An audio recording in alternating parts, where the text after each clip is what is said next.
Tonsils அப்படின்றது ஒரு lymphoid tissue, அது எல்லாருக்கும் இருக்கக்கூடியது. சிறுநாக்குன்னு சொல்லப்படுற யுவிலாக்கு 2 பக்கமும் தொண்டையில அமைஞ்சிருக்கு. அது இன்ஃபெக்ஷன் ஆகும் போதுதான் அதை டான்சிலைட்டிஸ்னு சொல்லுவோம். டான்சில்ஸ்ன்றது உறுப்பு, டான்சிலைட்டிஸ்ன்றது தான் டிசீஸ். டான்சிலைட்டிஸோட சிம்டம்ஸ் அப்படின்னு எடுத்துக்கிட்டோம்னா குளிர் காய்ச்சல், தொண்டையில வலி, அதே மாதிரி ஸ்வெல்லிங் இந்த டான்சில்ஸ் அப்படின்னு சொல்லிக்கிட்டே போகலாம். இவ்வளவு தொந்தரவு கொடுக்கும்னா அந்த டான்சில்ஸ்னால ஏதாவது யூஸ் இருக்கா? டான்சில்ஸுக்கும் இம்யூன் சிஸ்டமுக்குமே டைரக்டான சம்பந்தம் இருக்குன்னு சொல்லுவேன். இதை புரிய வைக்க ஒரு சரித்திர கதை சொல்லட்டுமா?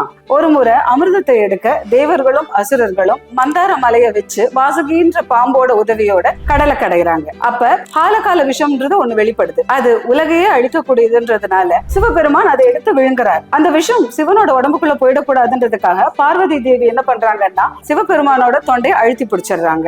அதனால அந்த விஷம் சிவனோட உடம்புக்குள்ள போகாம தொண்டையிலேயே தங்கும்படி செஞ்சிடறாங்க. இதேதான் டான்சில்ஸ் நமக்கு செய்யும். வெளியில இருந்து வர பாக்டீரியல் இல்ல வைரல் இன்ஃபெக்ஷன்ஸ் உடம்புக்குள்ள ஊடுருவாம டான்சில்ஸே தடுத்து தாங்கி நிறுத்தும். இப்படிப்பட்ட காவல்காரனா செயல்படுற ஒரு ஆர்கனை ஈஸியா இழக்கலாமா?